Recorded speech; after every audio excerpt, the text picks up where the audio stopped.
مع السلامة. تعمل ايه لو عندك حتة ارض ممكن تزرع فيها اللي انت عايزه، زي دي ودي او دي؟ ده الشيد، مكان ما بحط الالات اللي بتستخدمها. بص البنجر هو لسه في الارض بيبقى عامل ازاي. في انجلترا بيدي لك حتة ارض ممكن تزرعها زي ما انت عايز، خضروات بقى، ورد، اللي انت عايزه زي ده.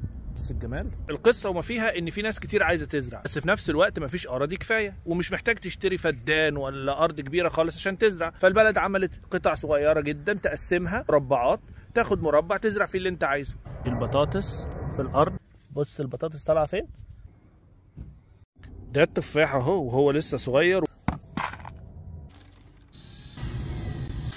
كده. على الاقل اتقفل الشباك في الالوتمنت دي او قطعه الارض دي، انت المفروض ما تشتريش حاجه يعني، بس هو عشان دي مفتوحه للسماء واي حد ممكن يدخل، محدش بيشتري حاجه. ممكن تستخدم اي حاجه عندك اوريدي في البيت، كيس بلاستيك، خشب، اي حاجه تغطي بحاجه قديمه عندك. هو بس مجرد البذور اللي بتصرف فيها فلوس. بص لما يبقى عندك شويه وقت بقى ممكن تحول حته الارض الصغيره بتاعتك دي لمزرعه. الخشب الطويل ده كل ده عشان الفول بقى واي حاجه متسلقه بسله بتاع. بص الارض دي متنظمه ازاي، بص الارض المهرجله دي هي دي احنا.